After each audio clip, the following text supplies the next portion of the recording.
যাদবপুর কাণ্ডের প্রতিবাদে ইসলামপুর কলেজে এবিভিপির বিক্ষোভ। যাদবপুর বিশ্ববিদ্যালয়ের সাম্প্রতিক এবিভিপি ও বামপন্থী ছাত্র সংগঠনগুলির মধ্যে সংঘর্ষের প্রতিবাদে আজ ইসলামপুর কলেজে বিক্ষোভ প্রদর্শন করল এবিভিপির ছাত্র সংগঠন। বিক্ষোভ চলাকালীন বিভিন্ন স্লোগানও দেন সংগঠনের কর্মী সমর্থকেরা। এবিভিপির অভিযোগ, যাদবপুর বিশ্ববিদ্যালয়ে কয়েকদিন আগে একটি সাধারণ সভা বা জিবি মিটিং ডাকা হয়েছিল। এসএফআই এর পক্ষ থেকে ওই সভার বৈধতা নিয়ে প্রশ্ন তুলে এবিভিপির সদস্যরা সেখানে আপত্তি জানালে তাদের উপর হামলা ও মারধর করা হয় বলে অভিযোগ সংগঠনের। এই ঘটনার প্রতিবাদে ইসলামপুর কলেজে আজকের বিক্ষোভ কর্মসূচি বলে জানিয়েছে ABVP. Bureau report, big news Bangla.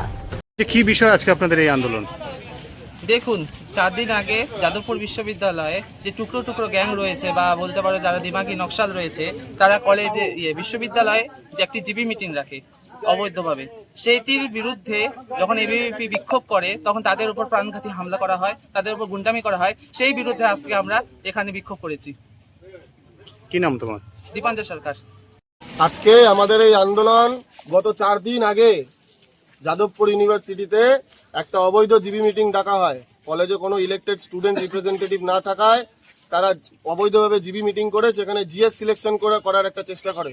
তার প্রতিবাদ জানিয়ে এবিভিপির কার্যকর্তারা যখন সেখানে প্রতিবাদ জানায় তখন তাদের উপর প্রাণঘাতী হামলা চালায় এই বামপন্থী ছাত্র সংগঠনরা। এই বামপন্থী ছাত্র সংগঠন কারা?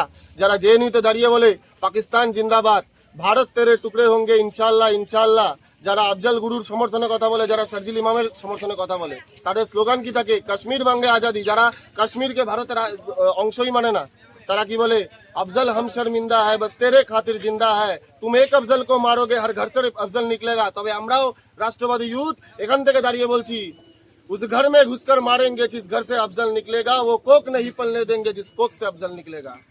এই দেশ বিরোধী বামপন্থী ছাত্র সংগঠন, এদের বিরুদ্ধে আজকে দাঁড়িয়ে আমাদের এই বিক্ষোভ। যে চারিদিকে যখন তারা ডেমোক্রেসি নিয়ে লড়তে পারে না, তখন তারা ঢোলক নিয়ে বেরিয়ে যায় আর বলে ডেমোক্রেসি খতরে মে হ্যায়, ঢোলক নিয়ে আজাদি আজাদি, আসো সামনে আসো, তোমরা কত কেজি আজাদি চাও, তোমাদেরকে এখন আজাদি দিয়ে দেওয়া হবে।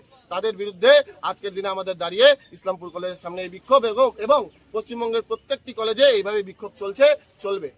কি মনে হচ্ছে, কি কারণ এই যে হঠাৎ করে যে মিটিং ডাকা হয়েছিল, কি মনে করছেন এবিপি এদিকে এই জায়গায় কোন জায়গায় আছে? তারা এই যে বামপন্থী ছাত্র সংগঠন যারা বছরের পর বছর ক্যাম্পাস দখল নিয়ে বসে আছে, এই এসএফআই, এই ডিএসও যাদবপুর ইউনিভার্সিটির এই ক্যাম্পাস দখল করে নিয়ে বসে আছে। 5-6 বছর চলে যায়, 10 বছর চলে যায়, তারা কাকুর বয়সী হয়ে যায়, তবুও তারা ক্যাম্পাস ছাড়তে চায় না। কি কারণ? তারা জয়েন্ট বুকে সেখানে বসে তারা ক্যাম্পাসের মধ্যে নেশা ভাঙ করে। তারা এই ক্যাম্পাস ছাড়তে চায় না, ভয় পেয়ে গেছে এবিভিপি কে। কারণ এবিভিপি বর্তমানে রেগুলার স্টুডেন্ট নিয়ে ডেমোক্রেসির সঙ্গে কাজ করে, জাতীয়তাবাদী মনোভাবনা নিয়ে কাজ করে, তারা রাষ্ট্রবাদী মনোভাবনা নিয়ে কাজ করে। ক্যাম্পাসের ভেতরে তারা রাজনীতির বিরুদ্ধে কাজ করে। তারা একটি অরাজনৈতিক পরিবেশ তৈরি করতে চায়, যার জন্য তারা ভয় পেয়ে এই অবৈধভাবে জিবি মিটিং ডাকে, যেখানে তারা জিএস সিলেকশন করে বামপন্থী ছাত্রছাত্রীদেরকে স্টুডেন্ট রিপ্রেজেন্টেটিভ হিসেবে রাখতে চায়। যাদবপুর হচ্ছে বামপন্থী সংগঠন এসএফআই এর গড়। কি মনে করছেন এবিভিপি সেখানে প্রবেশ করতে পারবে? ছাত্র সংগঠন এবিভিপি প্রবেশ করতে পারবে বলে কিছু নেই, এবিভিপি প্রবেশ করে গেছে। পশ্চিমবঙ্গের বর্তমানে প্রত্যেকটি কলেজে এবিভিপি প্রবেশ করে গেছে। যেখানে যেখানে দেশ বিরোধী কার্যকলাপ চলবে, যেখানে যেখানে দেশ বিরোধী স্লোগান উঠবে, সেখানে সেখানে এবিভিপি যাবে এবং তাদের হাড়গুড় ভেঙে মাটিতে মিশিয়ে দিবে। সেটা যত বড়ই ছাত্র সংগঠন হোক না কেন, দেশ বিরোধী কার্যকলাপ হবে, সেখানে এবিভিপি নিজের মতো করে অ্যাকশন নেবে। কিন্তু এসএফআই এর পক্ষ থেকে বলা হচ্ছে যে তাদের ছাত্র সংগঠন নেই যাদবপুরে, সেই কারণে এবিভিপির পক্ষ থেকে এইভাবে কর্মকাণ্ডগুলো করা হচ্ছে। এসএফআই যেমন এখন কি বলছে যে তাদেরকে নাকি এবিভিপির লোকেরা মেরেছে। তো এবিভিপির কাছে যদি সংগঠনই না থাকে, তবে তাদেরকে মারলো কিভাবে? তাদের কাছে যদি এত বড় ছাত্র সংগঠন থাকে। কি নাম তোমার? আমার নাম পার্থ ঘোষ।